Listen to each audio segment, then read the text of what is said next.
करचरणकृतं वा कायजं कर्मजं वा श्रवणनयनजं वा श्री महादेव शंभु। जय हो महादेव हर। सदाशिवं शाश्वतमीशितारं प्रशान्तमाशापतिमण्डलेशं ब्रह्मादिदेवार्चितपादपद्मं श्रीशंकरं त्वां महमानतोऽस्मि। पवित्र अधिक मासમાં એરિઝોના ફિનિક્સમાં ફિનિક્સ સત્સંગ મંડળે ભેગા થઈને સુંદર મજાની શિવ પુરાણની કથા અહીંયા રાખી.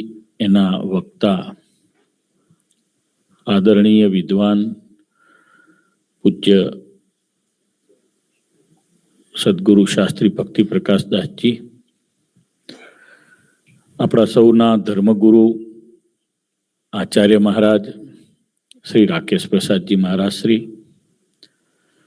મહારાજશ્રીની સાથે પ્રવાસમાં પધારેલા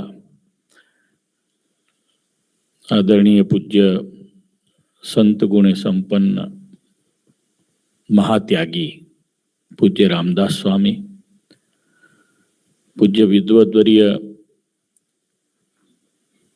શાસ્ત્રી હરિપ્રસાદદાસજી, ધોલેરા મંદિરના મહંત પૂજ્ય હરિકેશવ સ્વામી, વડીલ પૂજ્ય બાલમુકુંદ સ્વામી, વિદ્વાન શાસ્ત્રી ધર્મપ્રકાશદાસજી જેઓ એન્કરિંગ કરે છે, સૌ એરિઝોના મંડળના વડીલો, ખાસ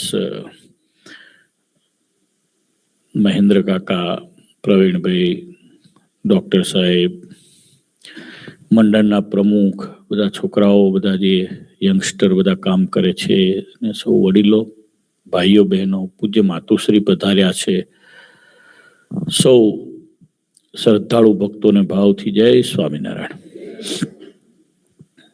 શાસ્ત્રીજી બહુ દિવ્ય કથા અહીંયાથી આપણને સંભળાવી રહ્યા હતા, પણ ટાઈમ સમય બધું જોઈને બહુ રસાળ કથા એમણે કરી. શતરુદ્રીય સંહિતાની કથા આપણને સરસ સંભળાવી. એ પહેલા પણ ગઈકાલે પણ બહુ દિવ્ય કથાઓ એમણે કરી હતી. જેનું મહાન ભાગ્ય હોય અને આવી ભગવાનની કથાનો લાભ મળે. માની લો કે અહીંયા પૂરી નથી તમે સાંભળી શક્યા, તો આની હવે તો ઓનલાઈન કથા પણ તમને સાંભળવા મળશે. તમે એને રાખીને સાંભળજો. અહીંયા બેઠા બેઠા આપણને એમણે 12 જ્યોતિર્લિંગની યાત્રા કરાવી દીધી. હું ગયા વર્ષે 12 જ્યોતિર્લિંગની યાત્રા કરવા માટે ગયો હતો. અહીંયા શાસ્ત્રીજીએ આપણને 15 મિનિટમાં 12 જ્યોતિર્લિંગ કરાયા. આમ 12 જ્યોતિર્લિંગ કરવા હોય આપણને તો કેટલો બધો સમય લાગે. મેં બ્રહ્મવૈવર્ત પુરાણમાં એવું વાંચેલું છે કે અત્યારે જે આ મહાદેવ દાદા અહીંયા બિરાજે છે આ પૃથ્વી ઉપર, એ અત્યારે જે આ મહાદેવજી બિરાજે છે એ 100 કરોડ કલ્પ સુધી એમની સ્થિતિ રહેવાની છે. 100 કરોડ કલ્પ. હવે આપણા શરીરમાં 3.5 કરોડ રૂવાડા છે, એવું આપણા હિન્દુ શાસ્ત્રો સંતોએ શોધેલું છે. કેટલાક ઋષિઓ પણ એવા છે જે જેટલા શરીરના રૂવાડા છે એટલા કરોડ કલ્પ સુધી પૃથ્વી ઉપર સ્થિતિ રાખીને રહેલા છે. એક લોમસ નામના ઋષિ છે, એમની સ્થિતિ અત્યારે પણ આ પૃથ્વી ઉપર છે, અજર અમર છે. હવે આ મહાદેવજીનું જે મહિમાનું જે વર્ણન કરવું એ તો આવા વિદ્વાન સંતોથી થઈ શકે, બીજાથી ના થાય. એના પ્રકાંડ પંડિતો હોય એનાથી થઈ શકે. કોઈ એક લીલાનું ચરિત્ર કેવું હોય તો એ બધા કહી શકે. અહીંયા ગયા, અહીંયા આવ્યા, અહીંયા આવો લાભ આપ્યો ને અહીંયા પૂરું થયું. પણ જે એનો શાસ્ત્ર સંમત મહિમા કેવો, એ તો ભગવાન જેના ઉપર કૃપા કરે એ કહી શકે. અધિક માસ છે, અધિક માસમાં આવી દિવ્ય કથાનો તમને બધાને લાભ મળ્યો એ જ તમારું મોટું પુણ્ય છે. ભગવાન મહાદેવની જે ઉપાસના જેમણે કરી છે એવા ચંદ્રદેવની અહીંયાથી વાત થઈ એટલે મને એક વાત યાદ આવી હતી. એ કહીને થોડી ધોલેરા મંદિરની વાત કરીને મારી વાત પૂરી કરીશ.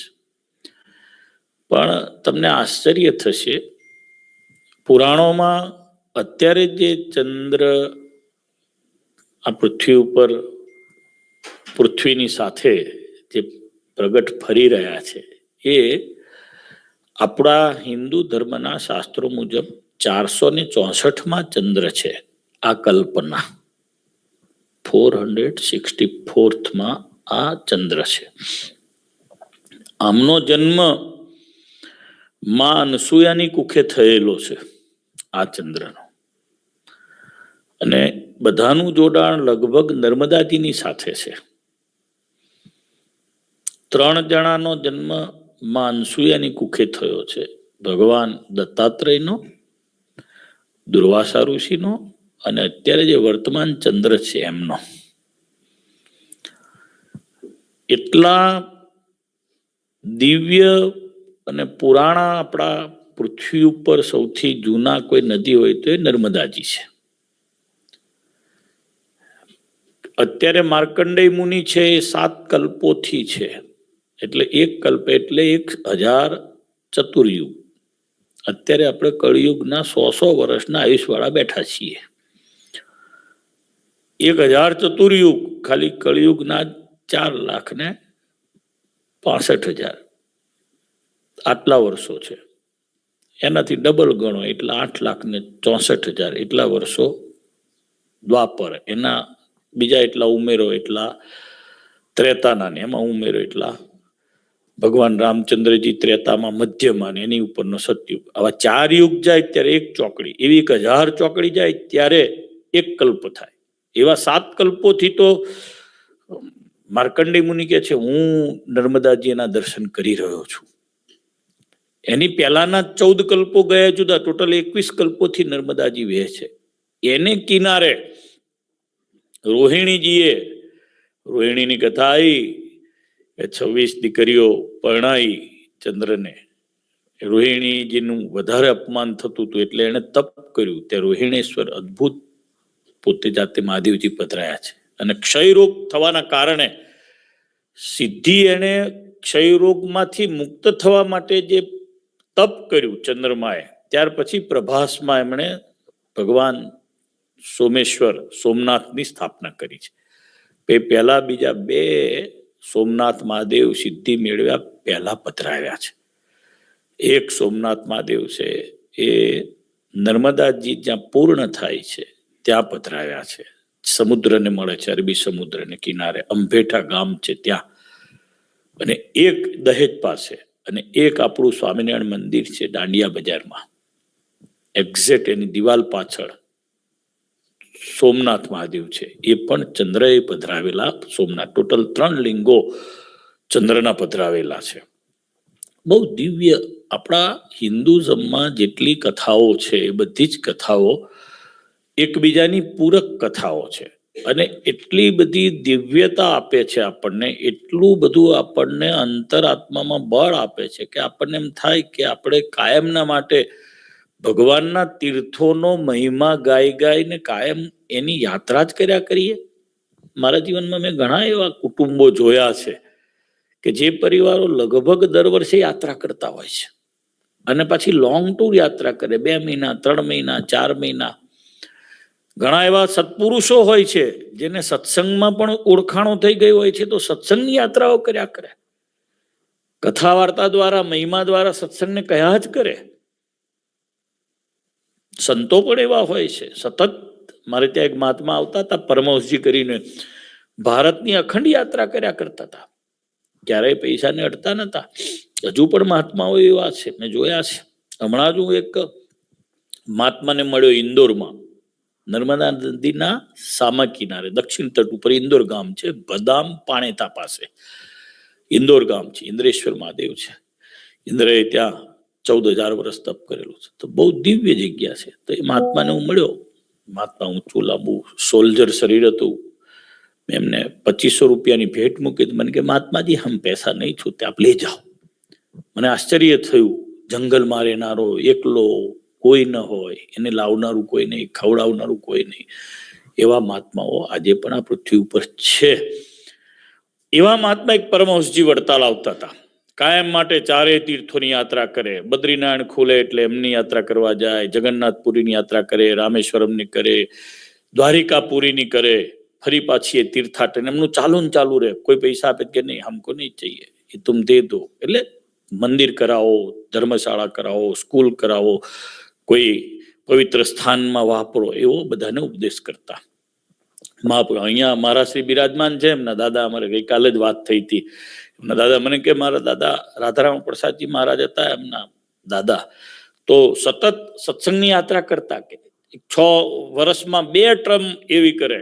નીકળે એટલે ગોંડલ જાય, આપણું મંદિર જૂનું છે ત્યાં રહે, પછી ત્યાંથી જાય જુનાગઢ જાય, પીપલાણા જાય, દ્વારકા જાય, સોમનાથ જાય, ફરી પાછા ભાવનગર આવી જાય, ફરી પાછો એક બીજો રાઉન્ડ લગાડે અને છે ગુજરાત, મને કે કંડારી સુધી જાય, ફરી પાછા સત્સંગમાંથી બધે દરરોજ કથા વાર્તા કરે. એટલે આપણું જે કલ્ચર છે, હું વાત કરતો તો આપણા કલ્ચરની, આપણા સંતોની, એ સતત વિચરણ કરે. અહીંયા જગત પ્રકાશ પુરાણી સ્વામી અહીંયા આવતા, કથા વાર્તા કરતા, તો કઈ બીજો એમ નતો, સતત કથા વાર્તા કરે. અને આમ શિકાગોથી શરૂ થાય છેક ફ્લોરિડા સુધી. અત્યારે પણ એ પાછું એમના કરેલા કોઈ શિષ્યો એવા ના હોય કે સ્વામી હવે બીજા ભક્તિ પ્રકાશ સ્વામી આયા, કે નવતમ સ્વામી આયા, કે હરિપ્રસાદ સ્વામી આયા, તો અમે તો અમારા ગુરુની જ પધરામણી કરાવીશું, બીજાને કોઈ નહીં કરાવી. એવું નહીં. એમણે કોઈ જગ્યાએ પોતાનું દાંડું ના રોપ્યું હોય કે આ પોતાનામાં મેં હાઠીકું ભરાવ્યું એટલે અહીંયા હું જ ઉતારો કરું, બીજો કોઈ ના આવવો જોઈએ, એવું ના હોય. સંતો નિર્વ્યાજ નિસ્વાર્થ ભાવનાથી સત્સંગ કરાવે. જગત પ્રકાશ સ્વામી એવો સત્ય, ભક્તિ પ્રકાશ શાસ્ત્રી એવું કર્યું. વર્ષોથી સત્સંગમાં ફર્યા. આ અમેરિકાની ટ્રીપ, મારે કેટલામી શાસ્ત્રીજી ટ્રીપ છે તમારી? આ 39મી, બરાબર? 39મી, 39. હવે બોલો.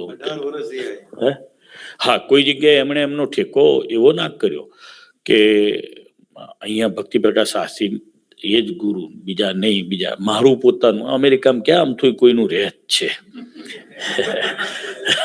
આ ગમે એવો હોય ને, મોટામાં મોટો પ્રેસિડેન્ટ હોય ને તો એને ખેંચી વ્હાઈટ હાઉસમાંથી કાઢે શાસ્ત્રી. હા, એટલે કોઈ માનવાનું જ નહીં કે અમેરિકા અમારું છે. છોકરાઓમાં એવું હોય છે. કાલે જ મને પ્રવીણભાઈ કહેતા, બલકે અહીંયા છે ને કોઈને એવો પોતાનો આમ જ એવું માનવાનું નહીં. ઠીક છે આ વાત તો, પણ આપણને મળેલી જે સંસ્કૃતિ છે એ બહુ દિવ્ય છે. એટલે એમાં બધા જ ભગવાનના અવતારોનું બધું જ મહાત્મ્ય અતિશય છે. ત્યારે કહેશો આપણા ભગવાનનું મહાત્મ્ય તમે ના કીધું, તો મને મળ્યા એવા જે અત્યારે જે ભગવાન છે એને મેં પ્રત્યક્ષ રૂપે જોયા છે, અનુભવ્યા છે, એટલે મારે માટે સુપર છે. બાકીના પરમેશ્વરના અવતારો કોઈ ગૌણ છે એવું ક્યારેય કોઈ પણ સંત કોઈ કે કોઈ ભગત કે તો એ વાતને માનવી નહીં. બધા જ પરમેશ્વરના અવતારો સુપર છે, એના જ છે.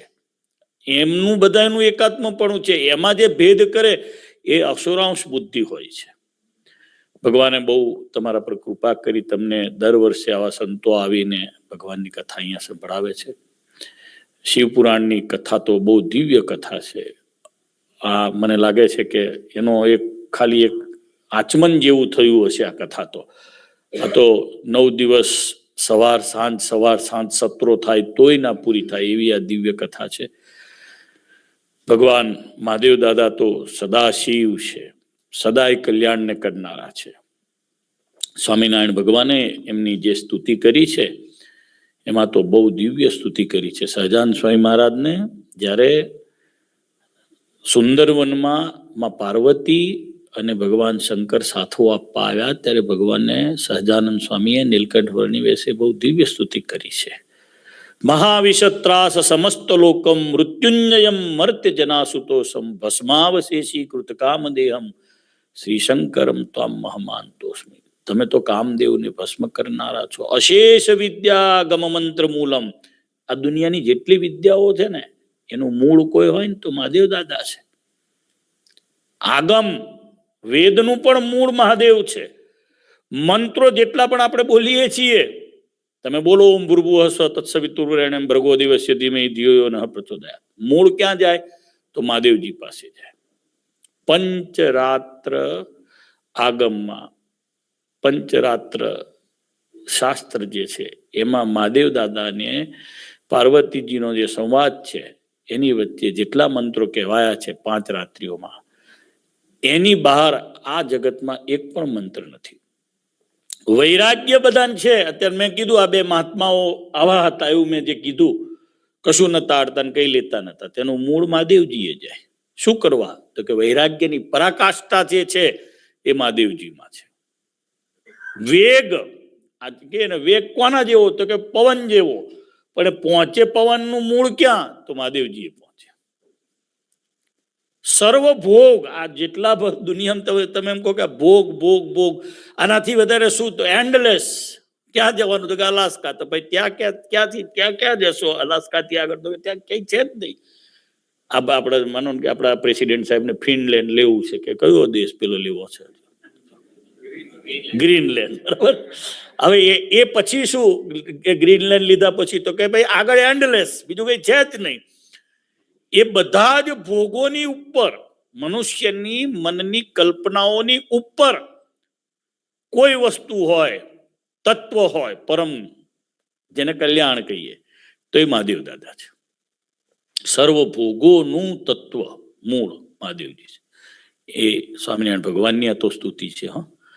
અશેષ વિદ્યાગમ મંત્ર મૂલમ વૈરાગ્ય વેગોજિત સર્વભોગમ મુમુક્ષુભિ મુક્ત જનેશ્ચ સેવ્યમ. કોઈ કે હું મુક્ત છું, મુક્ત છું, તેને સેવવાના કોને ખબર? મહાદેવજીને.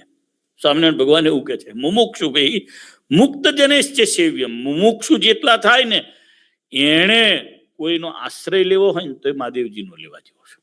અને નારાયણ અને મહાદેવ બંનેનું એકાત્મપણું ભગવાને શિક્ષાપત્રીમાં આપણને કહ્યું છે. એવા મહાદેવ દાદાની દિવ્ય કથા થઈ, જે યજમાન થયા ડૉક્ટર તુષાર, તમને ધન્યવાદ છે. તમે દર વર્ષે આવું આ બધું આયોજન કરાવો છો, બધાને ભેગા કરો છો. માણસ ધન કમાય ને પછી છે ને માનસિક રીતે જુદા પ્રકારના વેગવાળો બની જાય. જ્યારે ડૉક્ટર છે ને જેમ જેમ કમાય ને એમ નિર્માનીપણું આવ્યું એમનામાં. ડાઉન ટુ અર્થ બન્યા. એને મહિમા છોડ્યો નહીં, એને હરિકૃષ્ણ મહારાજનો મહિમા છોડ્યો નહીં. આ જે વચ્ચે જે આ બધું પધરાયા છે ને મહાદેવ દાદાને, એ બધી ફિલોસોફી બતાડે છે આપણા સંપ્રદાયની. એ બધા વિચારો છે ને ડૉક્ટર સાહેબના છે. આ ખાલી અહીંયા સભામાં બિરાજે છે એવું નહીં, આ બધું જ પાછું એમની ઓફિસમાં બિરાજે છે. આ બધું જ એમની ઓફિસમાં બિરાજે છે.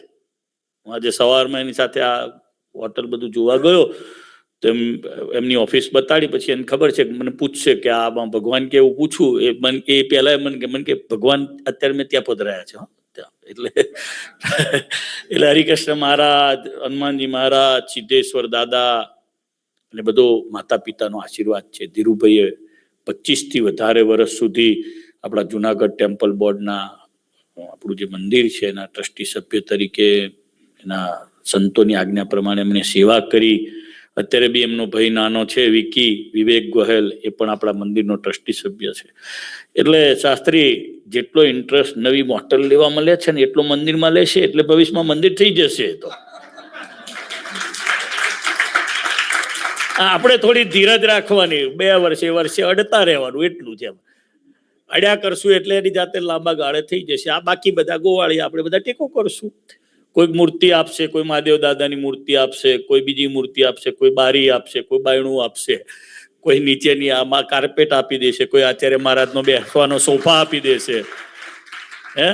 બાકી બધું પછી લાંબા ગાળાની લોન ભરવાની થશે તો ડૉક્ટર સાહેબને ભગવાન બળ આપશે. આપણે મંદિર થવું જોઈએ અને વડતાલનું થવું જોઈએ. ઇન્ટરનેશનલ સ્વામિનારાયણ સત્સંગ મંડળ ઓફ વડતાલ જે આપણું ચાલે છે એનું આ સભ્ય છો. રામદાસ સ્વામીએ બહુ મહેનત કરી, મહારાજશ્રીએ બહુ એફર્ટ્સ કરીને વર્ષોથી આ કામ કરેલું. ધીમે ધીમે થશે. આપણે આજના જ કરી દેવું એવું નહીં, પણ મહારાજને આપણે પ્રાર્થના કરીએ. વડતાલવાસી લક્ષ્મીનારાયણ દેવ, હરિકૃષ્ણ ડૉક્ટર ભણતા ને ત્યારે શ્રી કૃષ્ણ હોસ્પિટલમાં એ MBBS કરતા. તે વડતાલ આવે, ચાલતા વડતાલ આવે. મહારાજની પ્રદક્ષિણા કરે, વડતાલ આવે, સત્સંગને એવો બળવાળો રાખ્યો. એમના મમ્મી મીનાબેન છે, એમનો પણ એવો સદભાવ, એમને પણ એવું સત્સંગ પ્રત્યેનું તાન. અત્યારે એ ડોક્ટર સાહેબ વડતાલ ત્યાં ભણતા કરમસદ, તો મધર દર પૂનમ કરવા માટે વડતાલમાં આવતા એમના મમ્મી. આ સત્સંગ એમને જે મળ્યો છે એ હેરિડિટરીનો સત્સંગ છે. ધીરુભાઈ નારાયણભાઈ ગોહેલ, નારાયણ બાપા હતા ને, એ પણ એવા ભગવાનના ભગત હતા. શાસ્ત્રી સ્વામી ધર્મજીવનદાસજીએ મંદિર કર્યું ઉનામાં. અત્યારે જે ઉનાનું મંદિર છે એ શિખરબંધ મંદિર થયું. ત્યાં નાના લાલજી મહારાજ, શ્રીજી મહારાજે ગણેશ શેઠને આપેલા. અને ઉનાના ભક્તોએ જ્યારે વિક્રમ સંવત 1884ની સાલમાં જુનાગઢ મંદિરની મૂર્તિ પ્રતિષ્ઠા થઈ, ત્યારે પ્રદક્ષિણામાં શ્રીજી મહારાજની પૂજા કરી ગણેશ શેઠ વગેરે બધા ભક્તોએ. ત્યારે મહારાજે રાજી થઈ અને લાલજી મહારાજ આપેલા. એ લાલજી મહારાજ ત્યાં સંતોએ પધરાવેલા. બાલમુકુંદ સ્વામી, નારાયણદાસ સ્વામીએ નાનું બંગલા ઘાટનું મંદિર કરેલું. પણ શાસ્ત્રી સ્વામી ધર્મજીવનદાસજી રાજકોટ ગુરુકુલની જેમણે સ્થાપના કરી, શાસ્ત્રી મહારાજે પછી મોટું મંદિર કર્યું, કૃષ્ણ વલ્ભાચાર્યજી, અને પૂરું કર્યું. એ મંદિરમાં આના દાદા ધીરુભાઈના પિતાશ્રી નારાયણભાઈ, નારાયણ બાપાએ ખૂબ મહેનત કરેલી, તગારા ઉચકેલા. અત્યારે તો આ ડોક્ટરને આપણે બધું બરાબર છે. વિકી ખૂબ, તમારા પિતાશ્રી એમના કાકા અહીંયા બેઠા છે, ધીરુભાઈના ભાઈ, ખૂબ મહેનત કરેલી, તગારા ઉચકેલા, લેલા ચલાવેલા. સત્સંગને ઘર માનેલો. જેટલો સંસારમાં જીવ લગાડેલો એટલો સત્સંગમાં લગાડેલો. એટલા આ જે ગુણ આવ્યો છે ડોક્ટરમાં, હેરિડિટરીનો ગુણ છે, વંશ પરંપરાનો ગુણ છે. અમે તો મહારાજને પ્રાર્થના કરીએ, બીજું કોઈ કરે કે ના કરે, તારે ભવિષ્યમાં મંદિર કરી દેવાનું. અત્યારે ભલે 5 વર્ષ હજુ મહેનત કરજો, 2-4 વર્ષ મહેનત થાય તો કરી લેવાની. નાનું બહુ મોટું કરવું, તાન રાખવું એવું નહીં. જો સામે પેલા હનુમાનજીનું મંદિર કર્યું છે, ભક્ત હનુમાનજીનું, 2 જણા કરી નાખ્યું છે. મને કાલે કોઈક બતાવતું હતું, પ્રવીણભાઈ બતાવ્યું, આજે ડોક્ટરે બતાવ્યું. ત્યારે મારા ડોક્ટરને કેવું હતું, મેં કીધું કઈ નહીં, સભામાં પછી આપણે કહીશું. મને સવારમાં બતાવતા હતા, મને કે સ્વામી સામે મંદિર છે. મેં કીધું એ આપણે આ બાજુનું એ મંદિર છે 284 રૂમોનું, આ મોટું. આચાર્ય મહારાજ આપણને એવા મહારાજશ્રી એવા મળ્યા છે ને, એટલે તને આશીર્વાદ આપે, નિર્દોષ ભાવે, અને સંતો આપે. મહારાજને અમે પ્રાર્થના. આ ડોક્ટરને કહ્યું એવું નહીં સમજવાનું, તમે બધા મંદિર કરી શકો એવા જ છો. હા, બધાએ આપણે ટેકો કરવાનો. મહારાજને પ્રાર્થના કરીએ કે હરિકૃષ્ણ મહારાજ, લક્ષ્મીનારાયણ દેવ, સિદ્ધેશ્વર દાદા, હનુમાનજી મહારાજ તમને બધાને ખૂબ બળ આપે, અને ભગવાનનું ભજન દર વર્ષે આ રીતે સંપથી થાય, એકબીજાના માન જાળવીને થાય. આચાર્ય મહારાજ દર વર્ષે પધારે, સંતો પધારે. વિશેષ વાત નહીં કરતા, ભગવાન સૌને ભજન કરવાનું બળ આપે એટલી પ્રાર્થના કરીને વીરમું સહજાન સ્વામી મહારાજ. આપણું ધોલેરામાં મંદિર છે ને, 200 વર્ષ પૂર્ણ થાય છે. એ નિમિત્તે આચાર્ય મહારાજશ્રીની આ ટૂર છે. ગાદીવાળા પણ એના માટે વિચરણ કરી રહ્યા છે. તો બધાએ એમાં નાની મોટી યથાયોગ્ય ભગવાન જે પ્રેરણા કરે એ સેવા કરવી. બધા ચેપ્ટરોમાંથી સેવા થાય છે. તમારે પણ ભગવાનનું મંદિર છે, શ્રીજી મહારાજનું કરેલું મંદિર છે. આપણા જે 6 મંદિરો છે પૈકીનું મુખ્ય મંદિર ગણાય એવું આવતા વર્ષે ને એના આવતા વર્ષે જુનાગઢનો આવવાનો મુખ્ય ઉત્સવ એવો આ વડતાલનો ગયો ગયા વર્ષે, આગલા વર્ષે ધોલેરાનો આવ્યો છે. આ વર્ષે ડિસેમ્બરની 23 થી 31 તારીખ સુધી ઉત્સવ થવાનો. એમાં બધાએ ભાગ લેવો અને સેવા કરવી. સ્વામિનારાયણ ભગવાનની જય.